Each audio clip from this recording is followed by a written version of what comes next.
To all who come to this happy place, welcome. Please stand clear of the doors. Por favor, manténganse alejados de las This here's puertas. a wildest ride in the world. When indiscreet doors change.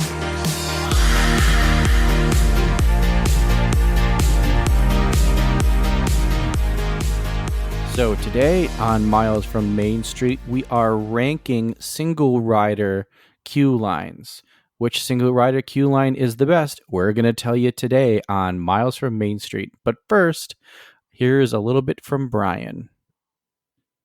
Hey, Mikhailo, how you doing? I'm doing swell. So, yeah, we're going to talk some single rider. This is something that I thought would be a good thing to talk about because it's kind of a mythic type of thing sometimes, and you don't really know which rides have it. At least in my world, that's how it kind of operates. So I think it'll be fun. Guys, go on out and share this show and hit the subscribe. So subscribe and share. That's what we're going to say from now on. Subscribe and share. Subscribe and share. Subscribe and share. Let everybody know that you are a Miles from Main Street fan and that you're enjoying the show. We really appreciate the help. You gotta subscribe and share because it's free to do. Oh wait, I don't think we can say that. We can't say that. We Somebody can't else say says that. We can't say that. It is free to do. It's free to do. But we can't say that. We can't say it. No, but it's free to do. All right. Have you ever used a single rider line? I have. There's a few that I used to use on a pretty regular basis because they worked so well. Yeah, I used the Test Track one. Like when it first opened, we used it because it was a much shorter line, and we got through that ride. The wait time, it was like 2 weeks after it opened, so the wait time was crazy long, right? So we used it then, but I haven't used it on these other rides that we're going to talk about. Yeah, let's just go down the list just so that people know what has a single rider. So at Animal Kingdom, Expedition Everest has a single rider. At Hollywood Studios, Rock and Roller Coaster has a single rider. Also in Hollywood Studios, Millenium Falcon Smugglers Run has a single rider line. And at Epcot, Test Track has a single rider line. So honestly, for me, I actually think I've used, maybe I haven't used the Millennium the Millennium Falcon Smugglers Run single rider line yet. But I've used all of the other ones. And for me, it kind of comes down to A, the queue that you're going through, and B, how long this line usually is, and that kind of payoff of like, would I wait an hour to ride this ride? Smugglers Run, I have waited an hour plus for before, and we loved it. It's a great ride. I probably would still wait. I think like an hour is honestly an hour is kind of my cutoff for any ride, but there are very few rides that I actually would wait an hour to ride, and Smugglers Run is one of them, and I actually really enjoy that queue. It's pretty cool, kind of snaking through all of the different speeders and everything, and like it's a pretty cool queue. It is. And then there's Rock and Roller Coaster, which I use that single rider queue a good amount, especially because like that queue kind of sucks because it's just kind of like you just kind of zigzag through stuff. Sometimes you're in the sun if they're having you zigzag in like the flat area, but then you get into the shade once you kind of start going up that little hill. But yeah, I'll definitely use that one on that ride. And actually that single rider line goes pretty quick actually because it's a roller coaster. And then kind of the same thing with Expedition Everest. And now honestly, the single rider line with Expedition Everest is almost like a hack now at this point, because that ride is not seeing really long lines very much anymore. It used to a lot, because it used to be like the prime attraction at Animal Kingdom. Right. And now it's not. It's getting beat out by a couple different rides now. So even back in the day, it was like, we used to, as a family, we would wait in the regular line once, and then after that, like, the kids would all go through the single rider line, and it was like maybe like a 3-minute wait. It was pretty much a walk on, and like that's kind of how single rider is now. In fact, the single rider entrance is like right up in front, where like the cars start, like where like the train cars enter. So it's like Right at the entrance platform. Yeah. exactly. Yeah. So it's like right there. So it's barely ever a wait. So that's one where, like, if you want to ride Expedition Everest over and over again, single rider is where it's at, because it's never a long wait. And the single rider line, it's to the right of the entrance and to the left of the exit store. Mhm. And they have this little tiny sign that says single rider with an arrow, and it can easily be missed. So, Mhm. that might be part of the problem with the single rider line, or not problem. I was also thinking maybe we shouldn't be talking about this, because then people are going to know about it. Yeah, we can't let all of our fan know about the single rider line. Chelsea, don't use the single rider line. But if you are hearing this, don't tell anybody, because it is pretty good to have this little nugget to be able to use when we need it. For sure. But the last one for me, Test Track, I like using that one, mainly because I don't need to build a car anymore. Like, I mean, I still do that sometimes. I think the last time I went, we went through the regular line. I think we were rope dropping.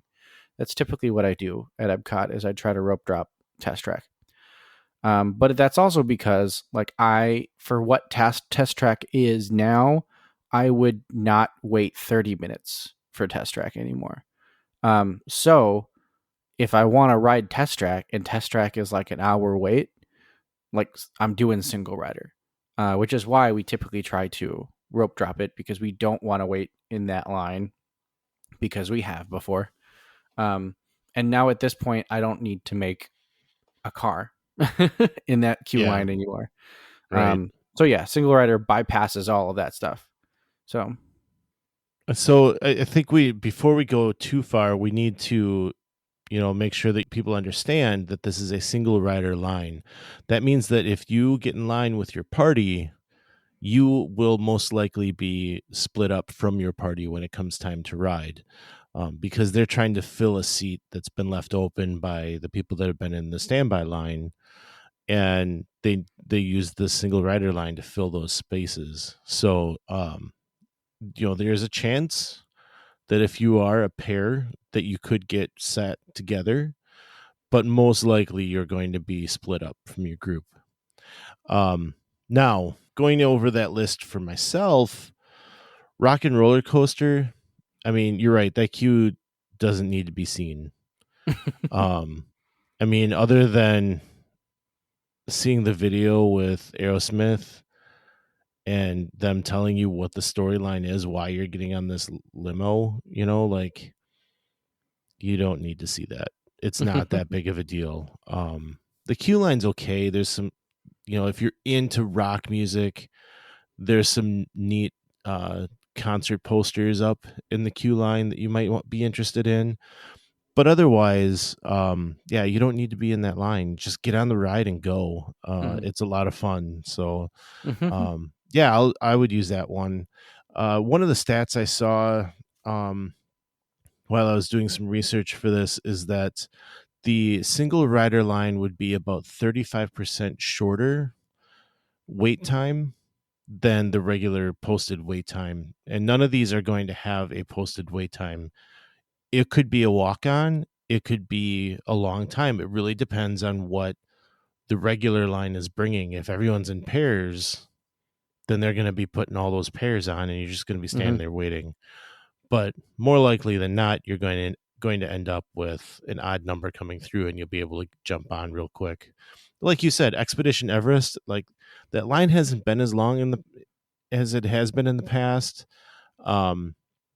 So it's been a quick walk-on type of thing nowadays. So this is something that you can use all the time, I think, especially if you're doing it in the morning. Everyone else is going somewhere else, Flight of Passage, the Safari, other rides. And so you can probably easily, if it's not a walk-on already, you could use the single rider as a walk-on. So I love Expedition Everest. I think that skipping that queue line, though, if you have not done that queue line, you need to do that queue line. This is one that they've made it seem like it's a Yeti museum. And the first time I waited in that line, by the time you get up to the booking window where you're like booking your trip, I had bought it hook, line, and sinker. I thought that we were actually in a museum. I figured Yetis were real. Because the artifacts that they have showing like what a Yeti, all the evidence of the Yeti or whatever, like it's just awesome. I love that queue, and there's so much to look at. You don't even realize how long you're waiting. But that being said, if you want to save some time, I think the single rider line is great because, I mean, really the attraction is the ride itself, not museum. But if you're in that line, man, it's so good. So good. The other two, Test Track, that would be at the bottom of my list. But we'll get to the rankings soon.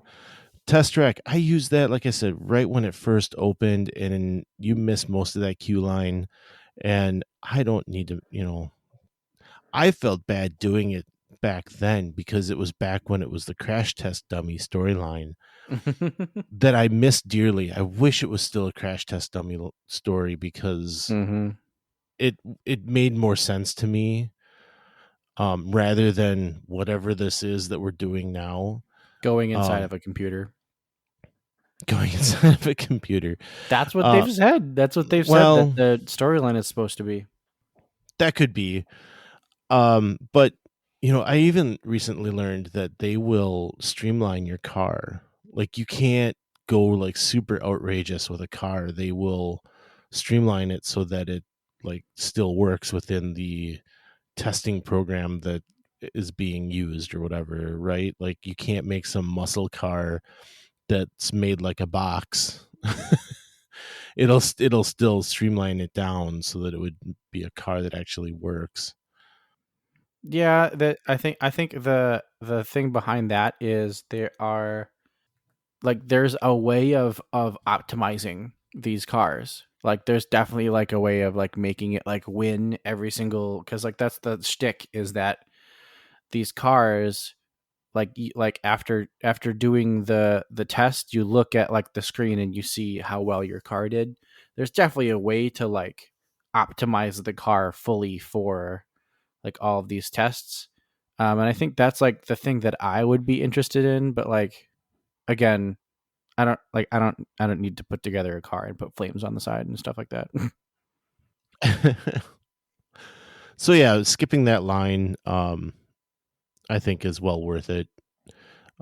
It also, like I've heard people say, like, I spend my day in traffic. Why do I need to be in traffic now, as a thrill ride type of thing? But the fun part about Test Track is when you get outside and you're going that 65 miles an hour on a very, very sharp curve and a high banked turn. Because a bank like that you only see in racing. So it's kind of cool to be able to do something like that on that, track. So Millennium Falcon, That queue line is awesome, as you had said. I will wait in that line and enjoy the heck out of it any day of the week. Now that's coming from a biased Star Wars fan, but I love the guy that's like calling out to the crew or whatever, and like the jokes that he's telling. Like it's a funny storyline that they're going through. Not to mention some of the things like the sabacc table that you go past. Like the speeders that you kind of recognize from different parts of the Star Wars universe. There's a lot there to see, and I think that it's worth going through that queue. The thing you're going to miss the most by using single rider here, though, is that you're going to miss the Hondo Onaka audio animatronic. Now that thing is incredible. It's not working half the time, but it's incredible. I was about to say, I think I've only seen it like one of the first times I went on that ride. Like all the other times, the animatronic. I saw it during COVID. He was working a little bit when we went through there. I don't remember though in Disneyland. Was it working then when we went through? No, I don't think it was. I don't think it was working in Disneyland when we went. Because I remember we did get stopped in that room, but I don't remember actually watching it. Yeah, we did. Or no, it was we got stopped in the room in front because I was trying to talk to cast members. Oh, that's right. You and chattiness. Anyway, I think that, if you're able to see that, that's really cool. But the single rider line comes in right before the cabin with a Dejarik table, and that's the hollow chest is what they call it. So that's the iconic scene from the original Star Wars where Luke's doing his training with that ball. We let the Wookiee win with the Dejarik game going on with C-3PO. So you get to go into that room and take the little bit of time that you need to get a photo sitting at that table. If you need to look around at some of the props and things that they have in that room, that's the photo. That's the piece that if I wasn't able to see that, I think that the single rider may not be worth it to me. But you are able to, and you get to go in there. So I think that's incredible. And it saves you time. I've watched Ron on the Go spend a whole Saturday using that single rider line, and exactly, and he did well with it, and it was usually pretty quick to get in. There were times though that I think it may have taken him up to a half an hour because of how many people were using it. Yeah. So I think that it's a great use though, because that ride is a lot of fun. Yeah, and so I think now we can kind of get into the more like ranking these four rides. And I guess we'll just kind of like talk through what we like and what we don't like. So it's difficult for me because if you're looking at it as like what ride would you use single rider on the most, it's like out of these four rides, my least favorite is Test Track. But I would utilize that single rider line more on that ride than I think any of the other rides. That's a good point. Just because of like, yeah, just because like I don't want to wait an hour for Test Track. Yeah. I barely want to wait a half an hour for Test Track. So like that's the thing. If we're just going by like which ride is the best, that's one thing. But if we're going by like which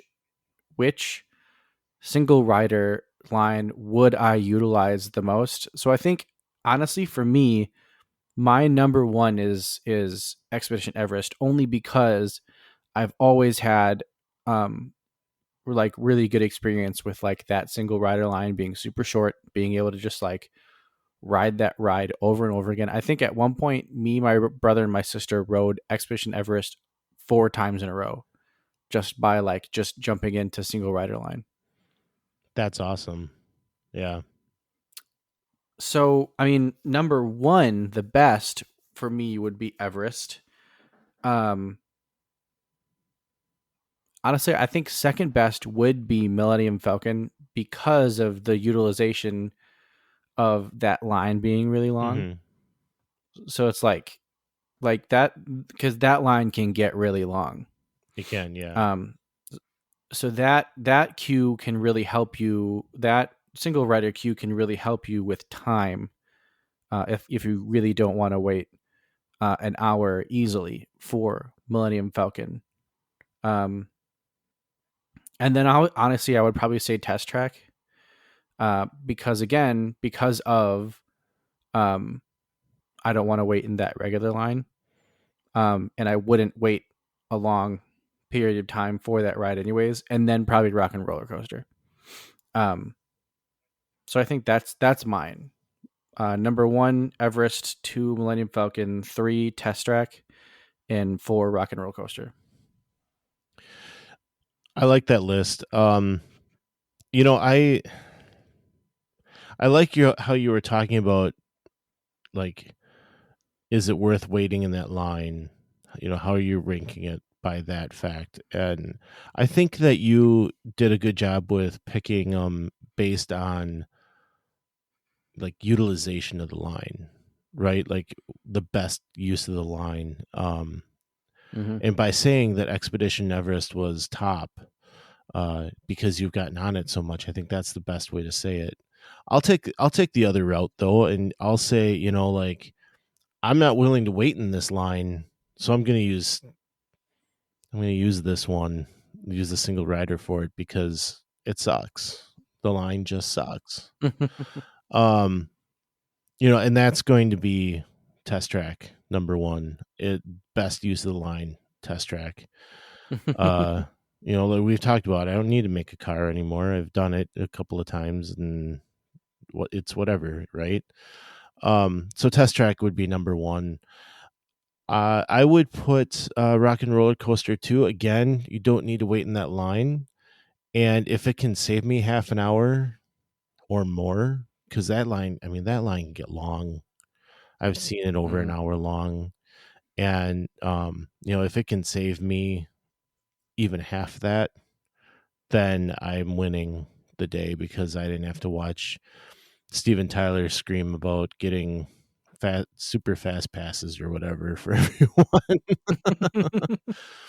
Extra backstage. I forget what they call it, but anyway, I would then use Expedition Everest as probably another one. You know, it's hard.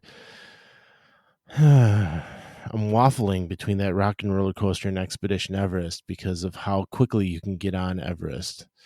So I'll you know, maybe I'll flip flop them. I'll put Everest as number 2 as the best line, and Rock and Roller Coaster 3 because it saves time. It's so hard. It's so hard because the queue line for Everest is so good. I'm having trouble with. I mean, so I've already told you about Everest line, and let's leave them as a tie. 2 and 3, Rock and Roller Coaster, Expedition Everest, and then I'm gonna go Falcon. Well, here's my. I didn't really explain this too well in mine, but Rock and Roller Coaster is ranked so low because the single rider line is just so similar to the regular line. The regular line, you're outside, and then you go inside for like just a little bit, and then you're on the ride. Like the pre-show, like that main queue is basically just that like little rotunda that you walk through, and then you're basically to where single rider and regular rider converge into that room. So it's like the queue itself, it's like the complete opposite of Everest, where it's like you're missing this whole awesome queue in Everest, but in Rock and Roller Coaster, it's like, do I really need to go through this rotunda and maybe see my name on like a fake poster? Because that's really all the queue is of like interesting things. Mhm. So, like, what am I exactly missing doing single rider? It's a good point. All right. Rock and Roller Coaster 2, Everest 3, and Falcon 4. Those are my ranks. And that's because, you know, you're saving time on those last two, but you're missing some cool stuff. Mhm. And if you're using it like you did with your brother and sister on Expedition Everest, just wanting to ride it as much as possible, and you've already done the queue once, then it makes absolutely great sense. But if you're using it to Mhm. save time and that's the only time you're riding it that day, maybe you're missing something. Yeah. I agree with that. All right. So Test Track 1, Rock and Roller Coaster 2, Falcon 3. No, Everest 3, Falcon 4. Yes. Mhm. Sounds All right. good. So definitely go check out single rider lines in those 4 rides. I think it's something that can really save a lot of time and can be really worked into a plan. Say you have time to waste as you wait for your lightning lane. You could go and do a single rider line if it's available. Could be a good use of time. Speaking of a good use of time, I think it's trivia time. Yes, I have some trivia for us. Now, we're getting together in 2 short weeks, Mikhailo. We are We are for the Haunted Mansion movie. Haunted Mansion. We're getting together in Green Bay, Wisconsin, and we're going to the Marcus Bay Park Theater, and we're going to see the 6:00 showing of the Haunted Mansion movie, and it's going to be awesome. And we've got some friends coming with us, and we are going to have a great time.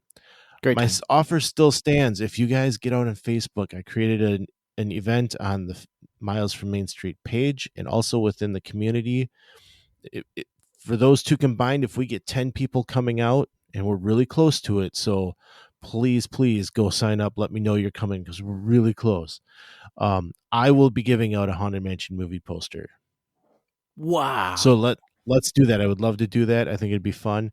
And for everybody that comes, I just decided today, for everybody that comes, they're going to get some little freebie. It's just going to be a Miles sticker or a Miles keychain like we'd been giving out with our trivia contest. So please, come on out, see a great movie, join us on opening night, July 28th. All the information is out there. We'll get together after to debrief about it and talk about it and see what we thought about the movie. I'm super excited for it. I think the cast is great. I think the trailer is showing like it's hitting all the perfect things for us fans, right? Like we want to see these types of things in the movie. The Hatbox Ghost looks amazingly creepy. I can't wait. I can't wait. It's going to be awesome. So I hope you guys can join us. And in that vein, Mikhailo, I hope you are all up on your trivia because I have trivia for you. Oh boy, it better be Haunted Mansion themed. They are all Yes. Haunted Mansion themed. Here we go. This is coming straight for D23. They just put this out in their weekly email. I actually have 10 questions for you. They all have multiple choice, so hopefully that'll help you out. Mm-hmm. All right. So you're the Haunted Mansion expert here, so I hope you're ready for this. I'm ready. All Bring right. it on. All right. So, one of the earliest concepts of a haunted house at Disneyland depicting a spooky house at the end of Main Street, USA was created by what Disney artist in 1952? A. Rolly Crump, B. Harper Goff, C. Yale Gracie, or D. Marty Sklar? Give me the first two again. Rolly Crump or Harper Goff? So I know that Haunted Mansion like that. This idea was tossed around by a lot of people, actually.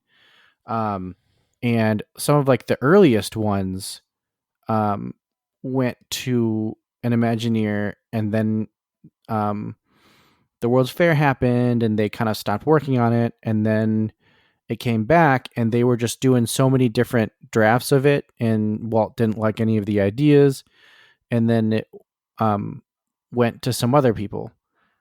Okay, but what was one of the earliest concepts? Who was it drawn by? Honestly, my first thought when you first asked the question was Harper Goff. Yes, you are right. Harper Goff. Okay, good. Boom. Boom. All right, so number 2.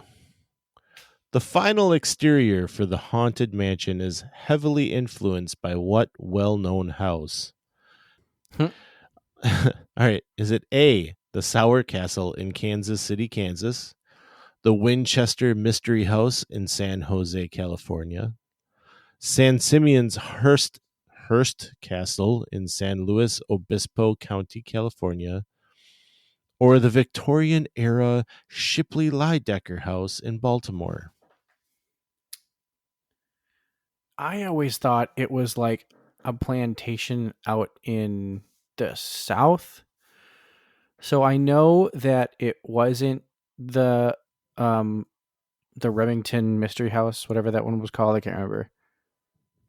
Winchester? Winchester, yeah. Yeah. It's not that one. They took ideas from that, like not the never ending hallway, but like all of the steps kind of going different places. That was kind of something that they took from that. But that, like the exterior, it wasn't based on that. I don't think it was anywhere in California, so I'm going to take that one out. So please give me the other two multiple choice questions. So that leaves you with the Sour Castle in Kansas City, or the Victorian-era Shipley Lydecker House in Baltimore. I'm going to go with the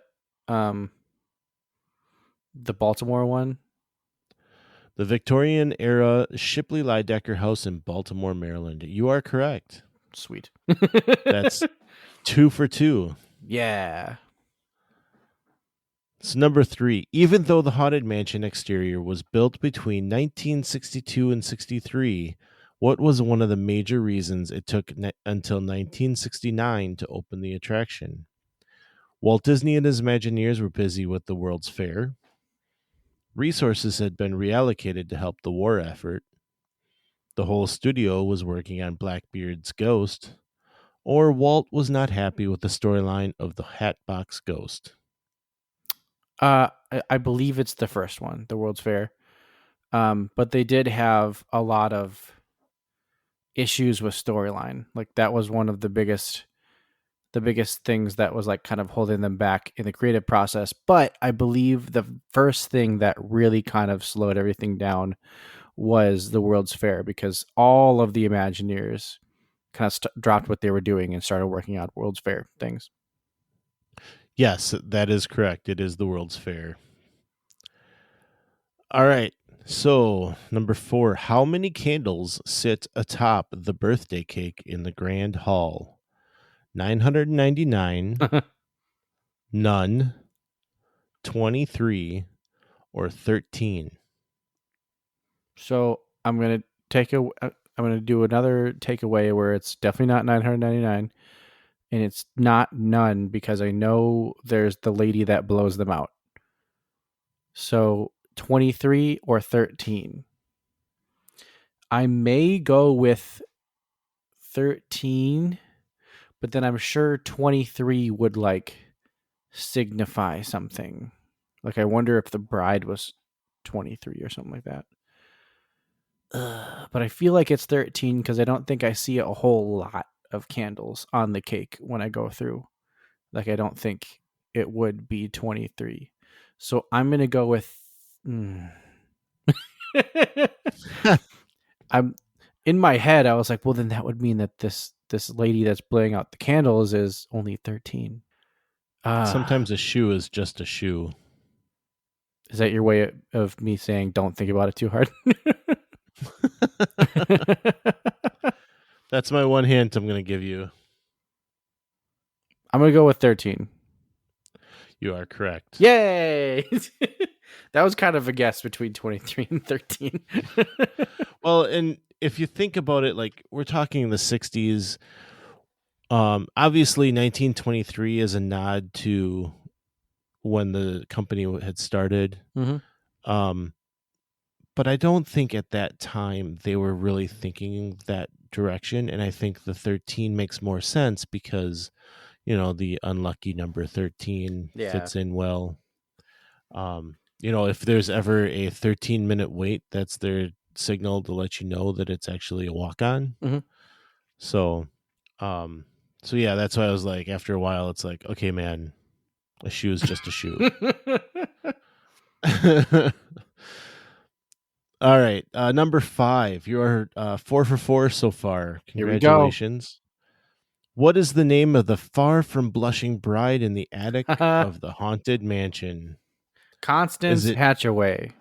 Yes, it is. I didn't even need him. No. Constance. Mm-hmm. All right, number 6. What other prominent spot inside the mansion do guests also see the bride from the attic? Inside the grand ballroom, dancing happily alone. In the stretching portrait chamber atop her husband's tombstone. Seesawing in the graveyard with husband number 6. Or playing the pipe organ in the grand ballroom. I believe it is in the grand ballroom dancing by herself. It's in the stretching portrait chamber. So that is her. Okay. She's on top of the husband's tombstone. I did not know that. Yeah. Well, I learned something. I mean, that makes sense because isn't there like an axe in the top of the husband's head? Or is she holding an axe or something? I think there's an axe incorporated into that. I'm going to have to pay more attention to that next time. Yeah. Yeah. The pipe organ seen in the ballroom 100,000 Leagues Under the Sea. was featured in what live action Disney film? And it's not 100,000 leagues. Is it just 100 leagues under the sea? Or? It's 20,000 leagues. 20,000 leagues. 100,000. My goodness. I was thinking the Titanic or something. Titanic. All right. What is the name of the real life singing group who voices the Phantom 5 singing busts? Is this the Spirited 5, Ghostly Crooners, the Mellow Men, or the Ravenscroft Singers? Ravenscroft Singers sounds like a real group. Could you repeat them? The Spirited 5, Ghostly Crooners, the Mellow Men, the Ravenscroft Singers. I'm just gonna go with Ravenscroft because that sounds like an actual group. It's actually the Mellow Men. Okay. So 1 out of 8 so far that you've had wrong. Not bad, not bad. Number 9, Thurl Ravenscroft, the voice of Uncle Theodore in the Phantom 5 singing busts, voices what other character in another Disneyland attraction? Oh, I was going to say Tony the Tiger. I was ready to interrupt you. Yeah. He was the voice of Tony the Tiger. You're right. They're great. Is it the Judge in Mr. Toad's Wild Ride? Grumpy in Snoid's Scary Adventures?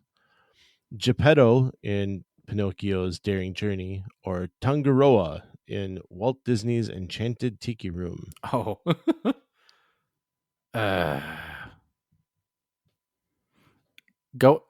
None of these I was like, oh yeah, he does that.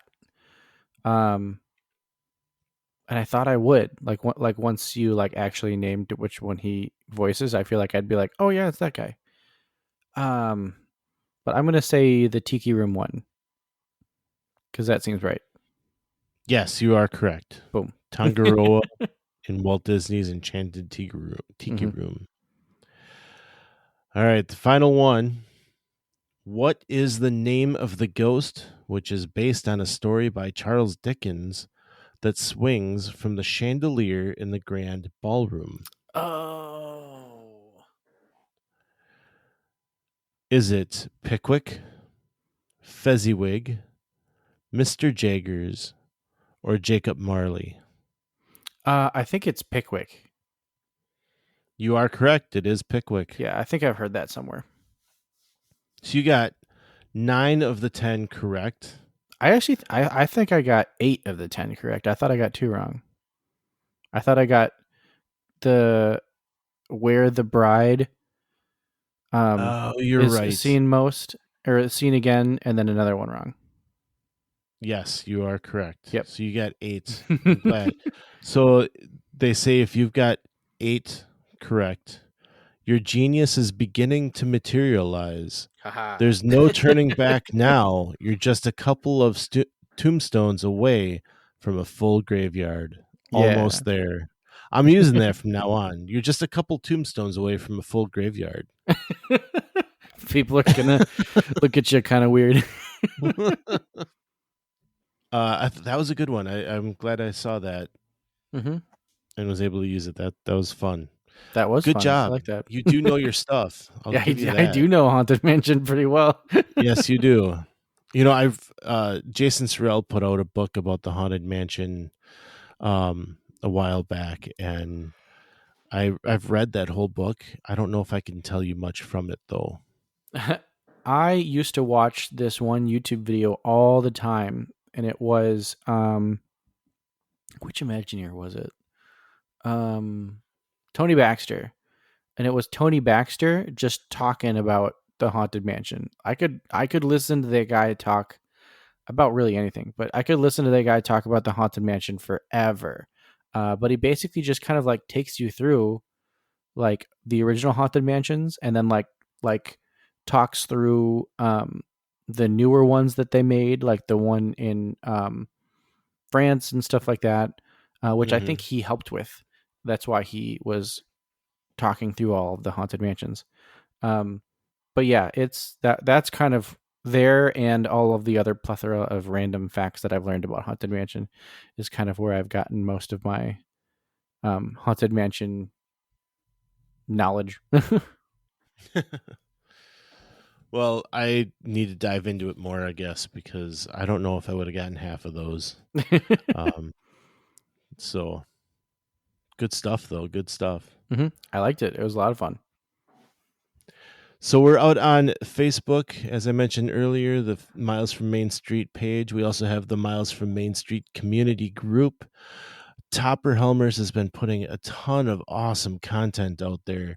He's been digging through some of his files and finding old artwork, old pictures, and even a sign he had up on his desk that was signed by the likes of Marty Sklar and Michael Eisner. So go check that out. Like, come on out to the community group. We're having some fun in there. He's given us some great extra information and content from his interviews and just stuff that blows my mind. I mean, the things that he's been involved with has been really cool. So come on out and see that out there. The Miles from Main Street community group.